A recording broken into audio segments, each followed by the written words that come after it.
আমন্ত্রণ সন্ধ্যার এসএটিভি সংবাদের সঙ্গে আছি আমি ইফাতারা শরীফী। শুরুতেই শিরোনাম।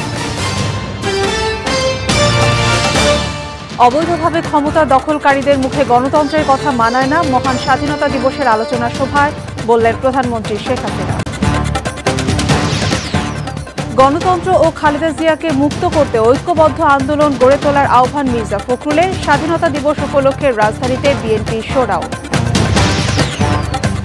গণহত্যার আন্তর্জাতিক স্বীকৃতি আদায়ে বাংলাদেশের পাশে থাকবে যুক্তরাজ্য, জানালেন রবার্ট ডিকসন। তারেককে ফেরাতে সহায়তার আহ্বান আইনমন্ত্রী। রমজানে নিত্যপণ্যের দাম না বাড়াতে ব্যবসায়ীদের প্রতি আহ্বান বাণিজ্যমন্ত্রী। চাঁদাবাজি বন্ধে কঠোর ব্যবস্থা নেওয়ার হুঁশিয়ারি।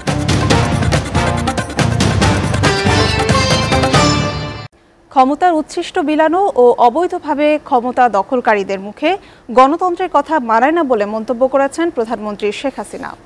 আওয়ামী লীগই প্রকৃত গণতান্ত্রিক দল উল্লেখ করে তিনি বলেন, শত চেষ্টা করেও এ দলকে কেউ নিশ্চিহ্ন করতে পারেনি। ২৬ মার্চ স্বাধীনতা ও জাতীয় দিবস উপলক্ষে আওয়ামী লীগের আলোচনায় এসব কথা বলেন তিনি। বিস্তারিত জানাচ্ছেন ফারজানা শোভা। ভাষা আন্দোলন থেকে শুরু করে স্বাধিকার আর মুক্তির যে কোনো সংগ্রামে বাংলাদেশ আওয়ামী লীগের অবদানই সবচেয়ে বেশি। তাই তো স্বাধীনতার ৪৮ বছর উদযাপনে দলটির নানা আয়োজন। এই উপলক্ষে বঙ্গবন্ধু আন্তর্জাতিক সম্মেলন কেন্দ্রে আওয়ামী লীগ আয়োজিত মহান স্বাধীনতা ও জাতীয় দিবসের আলোচনায় সভাপতি প্রধানমন্ত্রী শেখ হাসিনা। জয় বাংলা স্লোগান মুখর সভায় স্বাধীনতার আগের ২৩ বছরের সংগ্রামে আওয়ামী লীগ ও বঙ্গবন্ধুর অবদানের কথা স্মরণ করে বঙ্গবন্ধু কন্যা বলেন, স্বাধীনতা বিরোধী শক্তির ষড়যন্ত্র এখনো থামেনি। এবং আওয়ামী লীগের সৃষ্টিটাও করা হয়েছিল এই বৈষম্যের হাত থেকে রক্ষা পাওয়ার জন্য। এবং আপনারা জানেন যে ভাষা আন্দোলন যখন শুরু করা হয় ১৯৪৮ সালে, এই ভাষা আন্দোলন ১১ই মার্চ প্রথম ধর্মঘট হয়। তার আগে কিন্তু বঙ্গবন্ধু ৪ঠা জানুয়ারি ছাত্রলীগ নামে একটি ছাত্র সংগঠনও গড়ে তুলেছিলেন। এই জাতির পিতা ৬ দফা দিলেন। এই ৬ দফা তিনি যেটা বাংলাদেশের জনগণ মুক্তির সনদ হিসেবে গ্রহণ করল।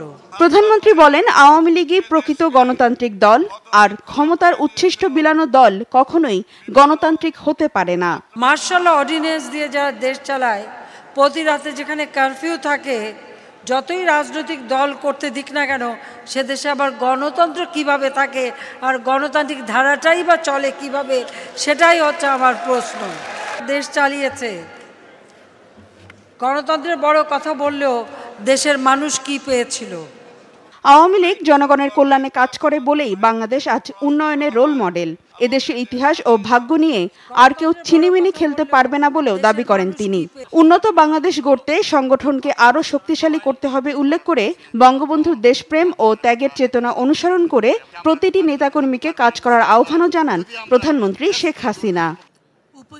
ফারজানা শোভা, এসএটিভি, ঢাকা। এর আগে পঞ্চগড়ে নবনির্বাচিত জেলা পরিষদের চেয়ারম্যান মোহাম্মদ আনোয়ার সাদাত সম্রাটের শপথ গ্রহণ অনুষ্ঠানে প্রধানমন্ত্রী বলেন, আবাদি জমি যেন ক্ষতিগ্রস্ত না হয় সেদিকে লক্ষ্য রেখে উন্নয়ন প্রকল্প নিতে হবে। প্রধানমন্ত্রীর কার্যালয়ে তিনি পঞ্চগড়ের নবনির্বাচিত চেয়ারম্যানকে শপথ বাক্য পড়ান। প্রধানমন্ত্রী বলেন, মাস্টার প্ল্যান করে সংশ্লিষ্ট জেলা এবং উপজেলার জনগণের প্রয়োজনের উপর ভিত্তি করে উন্নয়ন প্রকল্প নেওয়া উচিত। এছাড়া পরিবেশ রক্ষার বিষয়টিকে গুরুত্ব দিয়ে কলকারখানা স্থাপনের পরামর্শ দেন সরকার প্রধান। পরে প্রধানমন্ত্রীর প্রেস সচিব ইহসানুল করিম সাংবাদিকদের ব্রিফ করেন। এ বছরের ৯ জানুয়ারি পঞ্চগড় জেলা পরিষদের চেয়ারম্যান মোহাম্মদ আমানুল্লাহ বাচ্চুর মৃত্যুতে আসনটি শূন্য হয়। পরে ২৮ ফেব্রুয়ারি পঞ্চগড় জেলা পরিষদের উপনির্বাচনে আনোয়ার সাদাত সম্রাট চেয়ারম্যান হিসেবে নির্বাচিত হন।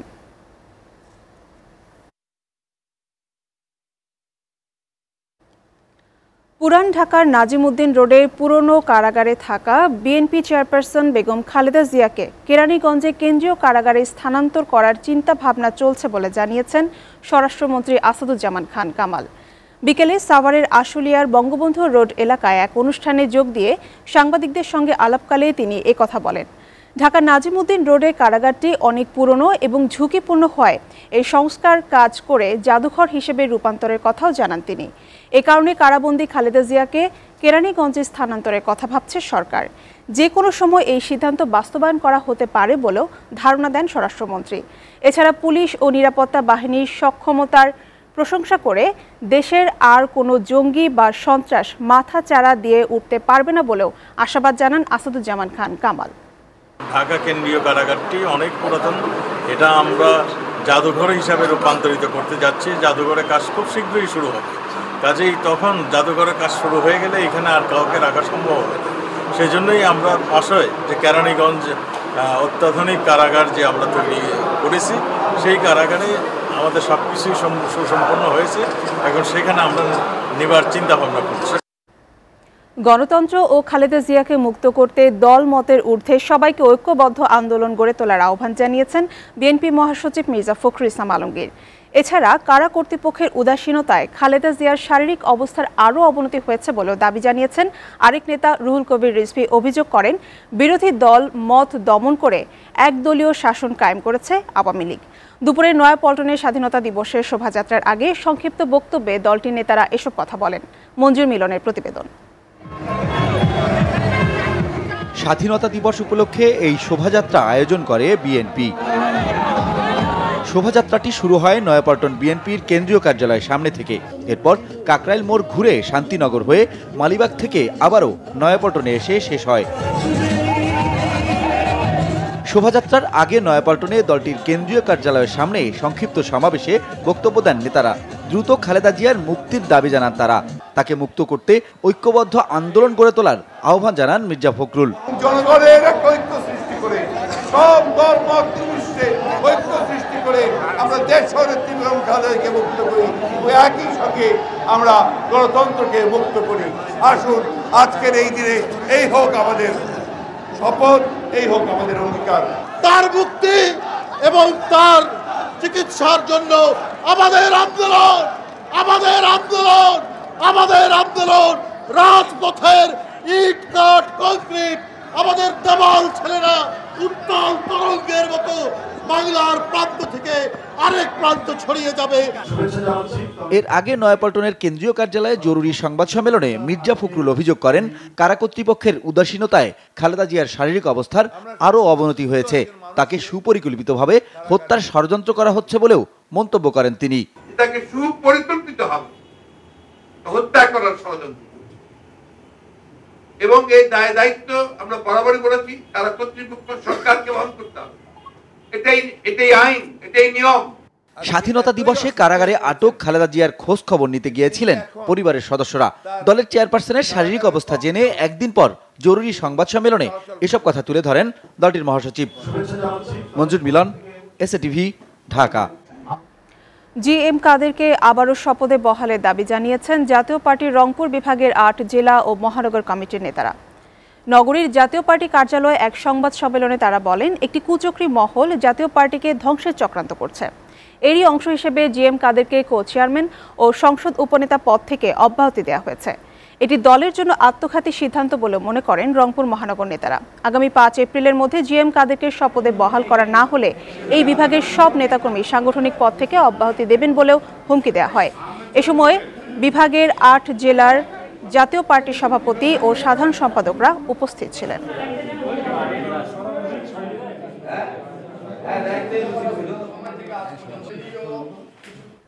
একাত্তরের 25 মার্চ হানাদার পাকিস্তানিদের নির্মম গণহত্যার আন্তর্জাতিক স্বীকৃতি আদায়ে বাংলাদেশের পাশে দাঁড়াবে যুক্তরাজ্য। এমনটাই জানিয়েছেন বাংলাদেশে নিযুক্ত যুক্তরাজ্যের হাই কমিশনার রবার্ট ডিকসন। সকালে আইনমন্ত্রী আনিসুল হকের সঙ্গে তার বাসায় বৈঠক শেষে এক প্রশ্নের জবাবে তিনি এই কথা জানান। এ সময় আইনমন্ত্রী বলেন, লন্ডনে থাকা দণ্ডিত আসামি তারেক রহমানকে ফিরিয়ে আনার বিষয়ে যুক্তরাজ্যের সহায়তা চাওয়া হয়েছে, আর সহায়তার জন্য ইতিবাচক সাড়া দিয়েছে যুক্তরাজ্য। মিজান আহমেদের প্রতিবেদন। 1971 সালের 25 মার্চ কাল রাতে নিরস্ত্র বাঙালির উপর পৈশাচিক হত্যাযজ্ঞ চালায় হানাদার পাকিস্তানি সেনা ও তাদের এদেশীয় দোসররা। প্রায় 5 দশকেও লাল সবুজের পতাকা পায়নি পাকিস্তানিদের নির্মম ওই হত্যাযজ্ঞের আন্তর্জাতিক স্বীকৃতি। সম্প্রতি জাতিসংঘের গণহত্যা প্রতিরোধ বিষয়ক উপদেষ্টার বাংলাদেশ সফরেও 25 মার্চের গণহত্যার স্বীকৃতির দাবি জানায় বাংলাদেশ। এমন বাস্তবতায় যুক্তরাজ্যের নবনিযুক্ত হাই কমিশনার রবার্ট ডিকসনের সঙ্গে আইনমন্ত্রীর এই বৈঠক। প্রায় ঘণ্টাখানেক দ্বিপাক্ষিক স্বার্থ সংশ্লিষ্ট বিষয়ে আলোচনা শেষে গণমাধ্যমের মুখোমুখি হন তারা। এ সময় এক প্রশ্নের জবাবে 25শে মার্চের গণহত্যার বিষয়ে যুক্তরাজ্যের অবস্থান তুলে ধরেন দেশটির high commissioner. So we've been very strong supporters of Bangladesh, of the nation of Bangladesh. Before, during and after. 1971-এর যুদ্ধের পূর্বে এবং পরে জাতি হিসেবে বাংলাদেশের পক্ষে আমাদের শক্ত অবস্থান ছিল এবং এখনো আছে।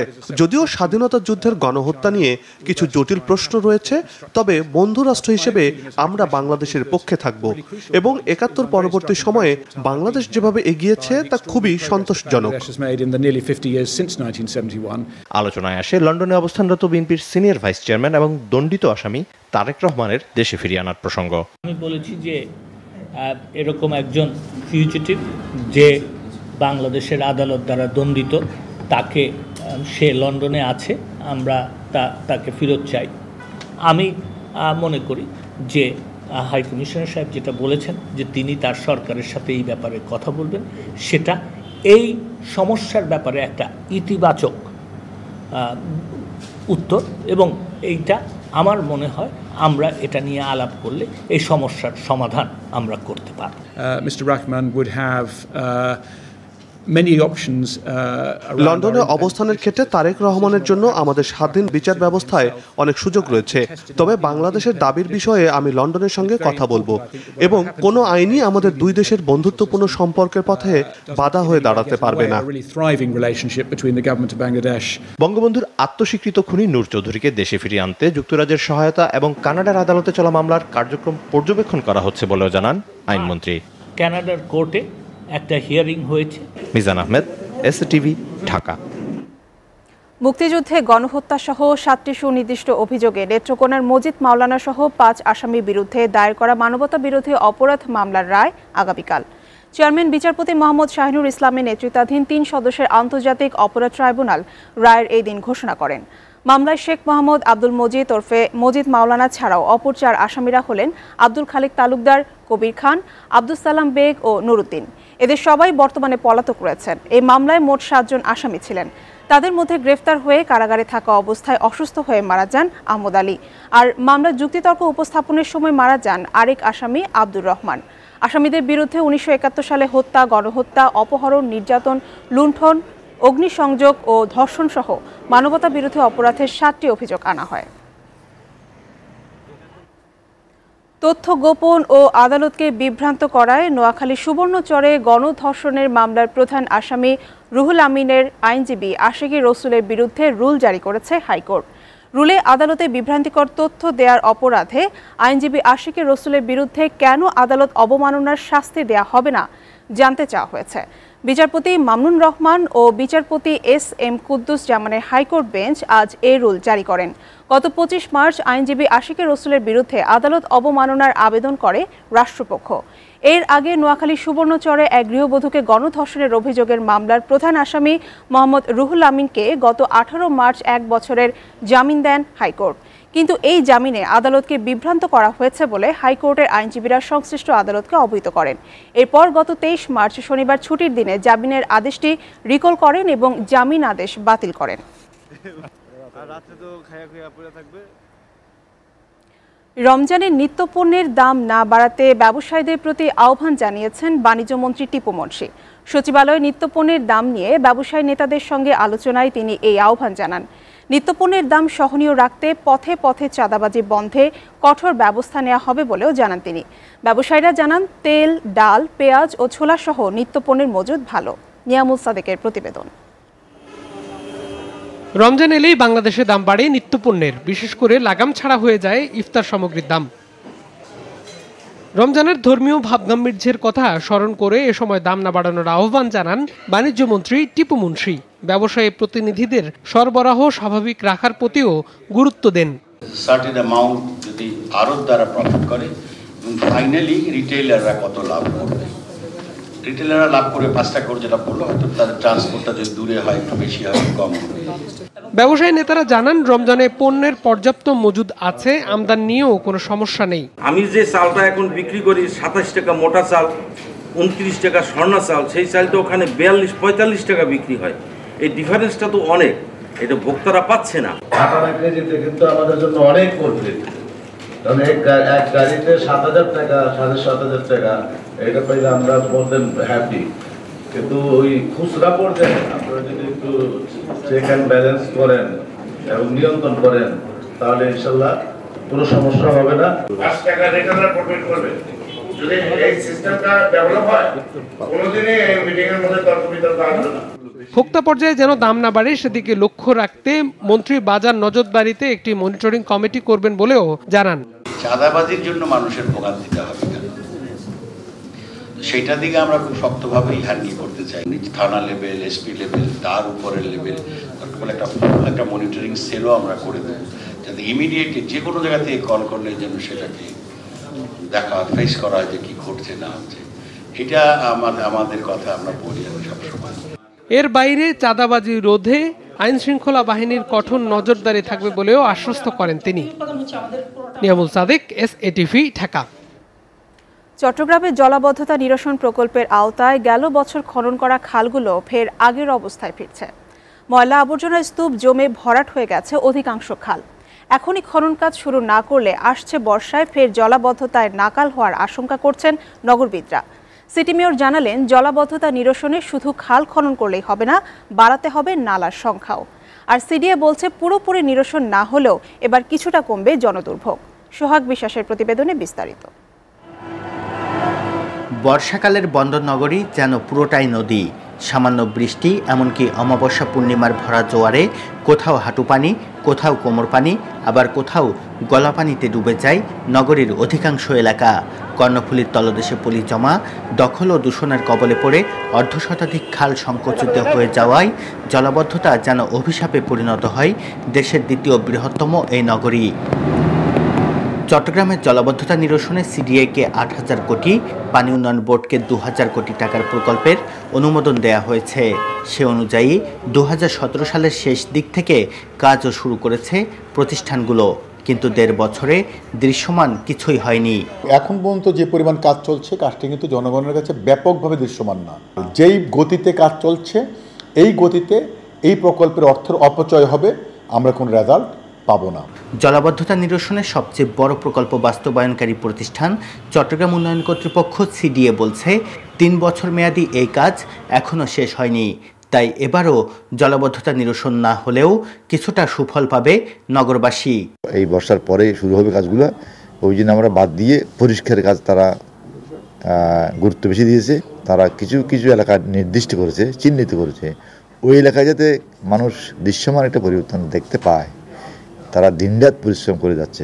আর সিটি মেয়র বললেন, জলাবদ্ধতা নিরসনে খালগুলো খনন করার পাশাপাশি অভ্যন্তরীণ ড্রেনেজ সিস্টেমও বাড়াতে হবে, আর এর জন্য সমন্বয় করতে হবে সিটি কর্পোরেশনের সঙ্গে, যা এখনো হয়নি। সমন্বয় থাকতে হবে এবং প্রয়োজন অনুযায়ী ড্রেনগুলো এটার আকারও বৃদ্ধি করছে। সিটিকনের সহায়তা ছাড়া তো এখানে কেউরই কখনো এই প্রকল্প বাস্তবায়ন বলেন আর এই প্রকল্প টেকসই বলেন কোনোটাই সম্ভব হবে না। আরএস জরিপে থাকা 57টি খালের মধ্যে এখন অস্তিত্ব আছে 38টি খালের। বাকি খালগুলো উদ্ধার করে খনন করার পাশাপাশি সবকটি খালে রিটেনিং ওয়াল নির্মাণ, 12টি খালের মুখে স্লুইস গেট ও জলাধার নির্মাণ সহ বেশ কিছু বড় কাজ রয়েছে প্রকল্পের আওতায়।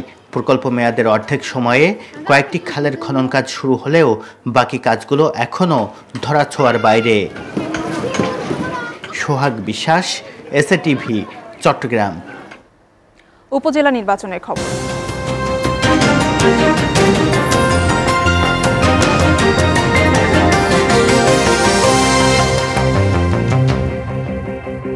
খুলনার রূপসা, তেরখাদা ও দিঘলিয়া উপজেলায় জমে উঠেছে উপজেলা নির্বাচনের প্রচারণা।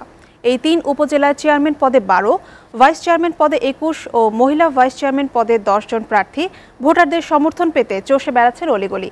দিনরাত ছুটছেন ভোটারদের বাড়ি বাড়ি। নির্বাচনে বৈতরণী পার হতে দিচ্ছেন নানা প্রতিশ্রুতিও। খুলনা থেকে সুনীল দাসের প্রতিবেদন, ছবি তুলেছেন রকিবুল ইসলাম মতি। 31 মার্চ খুলনার রূপসা, তেরখাদা ও দিঘলিয়া উপজেলার নির্বাচনে চেয়ারম্যান পদে 12 জন, ভাইস চেয়ারম্যান পদে 21 জন ও মহিলা ভাইস চেয়ারম্যান পদে 10 জন প্রার্থী প্রতিদ্বন্দ্বিতা করছেন। তবে নবীন প্রবীণ সব ধরনের ভোটাররা প্রার্থীদের নিয়ে করছেন চুলচেরা বিশ্লেষণ। জনগণ তাদের ভোটের উৎস এবং জনগণ তাকে নির্বাচিত করবে, তারা তার কাছ থেকে যা আশা করবে সেইটা যেন সে অন্তত পায়। মাদকটা সবথেকে বড় জিনিস, এটা যাতে নির্মূল হইতে পারে। দিন যতই ঘনিয়ে আসছে প্রার্থীদের প্রচারণা ততই বাড়ছে। নেতাকর্মী ও সমর্থকদের নিয়ে প্রার্থীরা গণসংযোগ ও সভা সমাবেশের পাশাপাশি লিফলেট পোস্টার নিয়ে ছুটছেন ভোটারদের দ্বারে দ্বারে। আল্লাহ পাক আমাকে নির্বাচিত করলে তেরোখাদা জনগণের ভোটে ইনশাআল্লাহ যে সমস্ত বাকি কাজ আছে, অসমাপ্ত কাজ আছে, আমি প্রথম দৌড় দেবো সেইটাকে সম্পন্ন করার জন্য। বিগত দিনে ছিলাম, আগামীতেও থাকবো, যেহেতু এই সংগঠনের সাথে 30 বছর এই আওয়ামী লীগের সভাপতি আছে এবং আমার রূপসা উপজেলার বিগত ইতিহাস অনেক জানেন। তবে নৌকার প্রার্থী ও সমর্থকদের আচরণবিধি লঙ্ঘন এবং বিভিন্ন স্থানে সমর্থকদের উপর হামলা, প্রচারণায় বাধা ও ভয়ভীতি প্রদানের ঘটনায় অবাধ ও সুষ্ঠু নির্বাচন নিয়ে শঙ্কা প্রকাশ করেছেন স্বতন্ত্র প্রার্থীরা।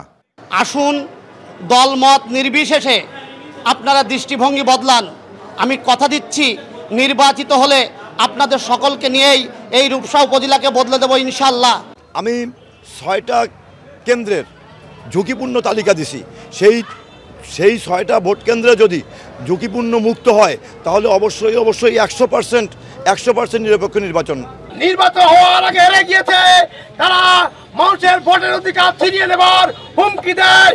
তাদেরকে দাঁত ভাঙা জবাব দেওয়ার জন্য আপনারা সকলে ভোট কেন্দ্রে হাজির হবেন।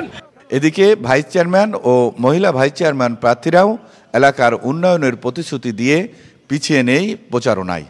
আধুনিক রূপসী রূপসা গড়ার সকল কার্যক্রম যতটুকু আমার পক্ষে সাধ্যের মধ্যে আছে আমি সর্বোচ্চ চেষ্টা করব। মসজিদ মাদ্রাসা আছে, এলাকার রাস্তাঘাট আছে, এগুলো তো আমি দেখবই। আমার ইসে থাকলে আমি তো আমার সর্বস্ব চেষ্টা করব আমি এলাকার লোকের জন্য, জনগণের জন্য। রূপসা, তেরোখাদা ও দিঘুলিয়া উপজেলায় মোট ভোটার রয়েছে 3,38,274 জন। এর মধ্যে পুরুষ ভোটার রয়েছে 1,69,065 জন আর নারী ভোটার 1,69,209 জন। সুনীল দাস, SATV, খুলনা। নিউজিল্যান্ডের ক্রাইস্টচার্চে মসজিদে সন্ত্রাসী হামলায় নিহত 5 বাংলাদেশের মধ্যে 2 জনের মরদেহ দেশে আনা হয়েছে। সিঙ্গাপুর এয়ারলাইন্সের একটি ফ্লাইটে গেল রাত 10:25 নারায়ণগঞ্জের ওমর ফারুক ও নরসিংদীর জাকারিয়া ভুঁইয়ার মরদেহ শাহজালাল আন্তর্জাতিক বিমানবন্দরে পৌঁছায়।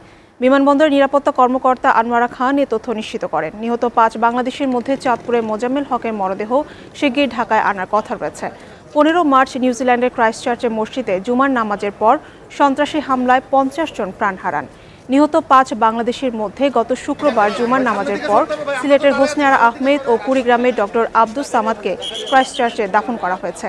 ওই হামলায় আহত কিশোরগঞ্জের লিপি, গাজীপুরের মুতাসিম ও শেখ হাসান রুবেল চিকিৎসাধীন রয়েছে।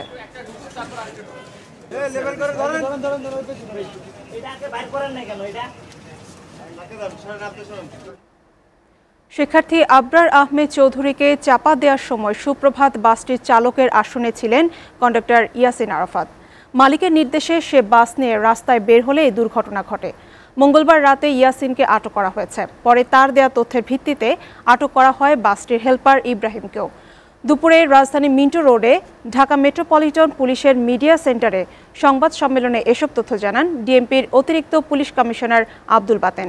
তিনি বলেন, পুলিশ প্রাথমিকভাবে ধারণা করেছিল বাস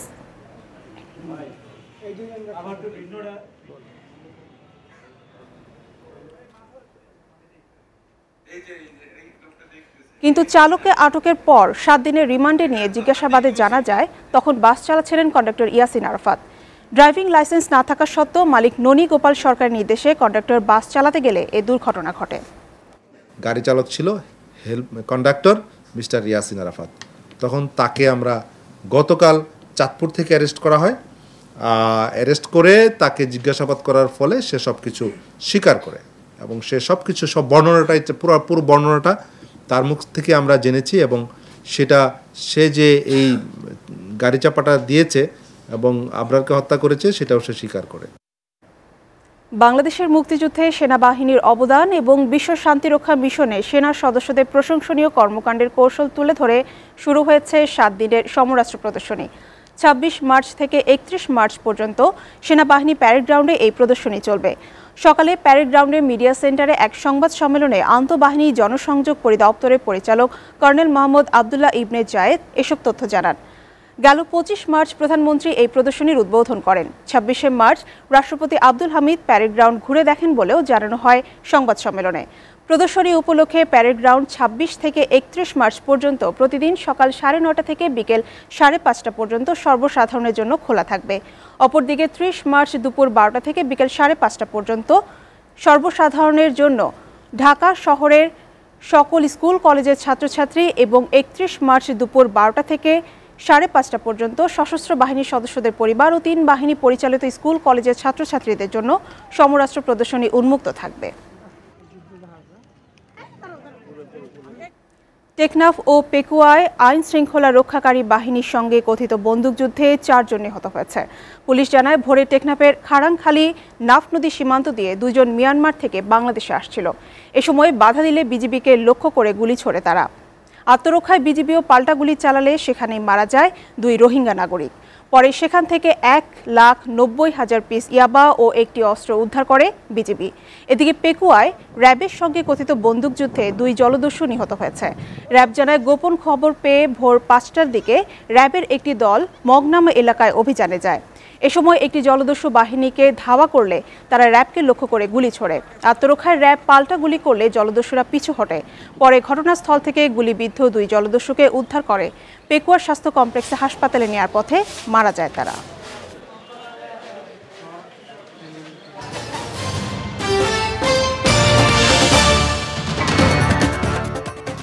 জাতীয় রাজস্ব বোর্ডের সার্ভারে অনুপ্রবেশ বা হ্যাকিংয়ের ঘটনায় ব্যবস্থা নেওয়া হবে বলে জানিয়েছেন অর্থমন্ত্রী আ.হ.ম মোস্তফা কামাল। দুপুরে সচিবালয় মন্ত্রিপরিষদ বিভাগের সম্মেলন কক্ষে সরকারি ক্রয় সংক্রান্ত মন্ত্রিসভা কমিটির বৈঠক শেষে সাংবাদিকদের এক প্রশ্নের জবাবে মন্ত্রী এ কথা বলেন। তিনি বলেন, বিষয়টি ঘটার আগে ব্যবস্থা নেওয়া উচিত ছিল। অর্থমন্ত্রী বলেন, সার্ভারকে সুরক্ষিত করতে আইটি স্পেশালিস্ট দিয়ে আরও নিরাপত্তা বেষ্টনী গড়ে তুলতে হবে। তিনি জানান, তথ্য প্রযুক্তির উন্নতির সঙ্গে সঙ্গে নতুন নতুন নিরাপত্তা ভেঙে হ্যাকার ও দুষ্কৃতিকারীরা হামলে পড়ছে। এসব নিয়ে দ্রুত ব্যবস্থা নেওয়া হবে বলে জানান আ.হ.ম মোস্তফা কামাল। রিটায়ার্ড অফিসার যারা আছে তাদের আইডি কার্ড ইউজ করে সেখানে কনসাইনমেন্টগুলো রিলিজ করা হয়। এগুলা এটাকে ওই এলাকা তার কাটার বেড়া দিয়ে নিয়ন্ত্রণ করতে হবে, না নিয়ন্ত্রণ করা যাবে না। তো সার্ভার ওইভাবে আমার মনে হয় আরও অনেক বেশি সংরক্ষিত করা দরকার। ফ্র্যাঙ্কলি বলছি, এটা দুর্ভাগ্য আমাদের। এটা যত টেকনোলজি ডেভেলপ করবে তত কিন্তু এই বিপদগুলো কিন্তু থেকে যাবে। আমাদের টেকনোলজি কিন্তু আমরা খালি বাড়াচ্ছি, কিন্তু এগুলো সেফটি সিকিউরিটি আমরা কিন্তু এখনো বাড়াচ্ছি না। দেশ থেকে মাদক আর জঙ্গিবাদ নির্মূল করতে হলে পারিবারিক শিক্ষার বিকল্প নেই বলে মন্তব্য করেছেন পুলিশ মহাপরিদর্শক জাবেদ পাটোয়ারি। বাংলাদেশ পুলিশ মুক্তিযুদ্ধ জাদুঘর আয়োজিত স্বাধীনতা দিবসের আলোচনায় তিনি এই কথা বলেন। পুলিশ প্রধান আরও বলেন, পরিবারই একটি শিশুর প্রথম বিদ্যালয়, তাই পরিবার থেকে শিশুদের মাদক ও জঙ্গিবাদের ক্ষতিকর দিক তুলে ধরতে হবে। তিনি আরও বলেন, স্কুল বা শিক্ষকদেরও দায়িত্ব শিক্ষার্থীদেরকে এই বিষয়ে সচেতন করে তোলা। তবে পারিবারিক শিক্ষা এক্ষেত্রে বেশি প্রভাব ফেলে বলে মনে করেন তিনি। মুক্তিযুদ্ধের প্রথম দিকে যেই প্রতিরোধ যুদ্ধ আমাদের মুক্তিযোদ্ধারা তৈরি করেছিলেন দেশব্যাপী, সেই যুদ্ধের মূল অস্ত্রগুলো কিন্তু পুলিশেরই অস্ত্র ছিল। আমাদের সন্তান যারা এখানে আছো তোমরা, তোমাদেরকে বলি, বঙ্গবন্ধুকে যদি জানতে হয় তার সেই অসমাপ্ত আত্মজীবনীটি তোমাদের অবশ্যই পড়তে হবে। বঙ্গবন্ধুকে না জানলে বাংলাদেশকে জানাটা সবসময় অসমাপ্তই থেকে যাবে। রাজধানীতে ডায়াবেটিস রোগীদের বিশেষ সচেতনতা সেমিনার অনুষ্ঠিত হয়েছে। সন্ধ্যায় গুলশানের একটি রেস্টুরেন্টে এই সেমিনার অনুষ্ঠিত হয়। এ সময় বক্তারা ডায়াবেটিস রোগীদের ওষুধের উপর নির্ভরশীল না হয়ে পরিমিত খাদ্যাভ্যাস, প্রক্রিয়াজাত খাবার বর্জন, শারীরিক পরিশ্রম এবং সুস্বাদু পানীয় খাওয়া থেকে বিরত থাকার পরামর্শ দেন। এছাড়া রাতের খাবার 8টার মধ্যে শেষ করে রাত 10টায় ঘুমানোর প্রতি গুরুত্ব আরোপ করেন তিনি। আর এই ঘুম অবশ্যই 8 ঘন্টা হতে হবে বলেও জানান বিশেষজ্ঞ চিকিৎসকরা।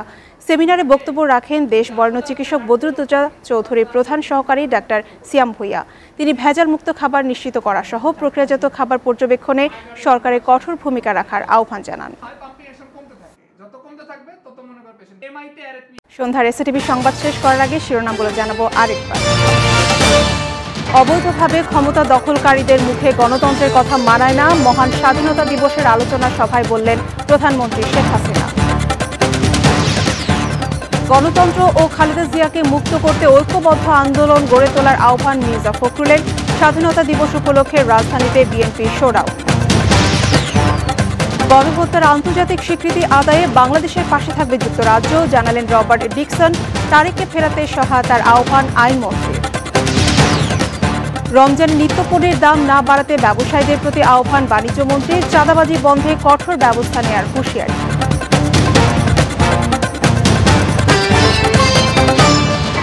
এই ছিল সন্ধ্যার এসটিভি সংবাদে। এরপর দেখবেন মাঠে ময়দানে। আর এসটিভির সবশেষ সংবাদ জানতে ভিজিট করুন www.stv.tv। এতক্ষণ সঙ্গে থাকার জন্য ধন্যবাদ সবাইকে।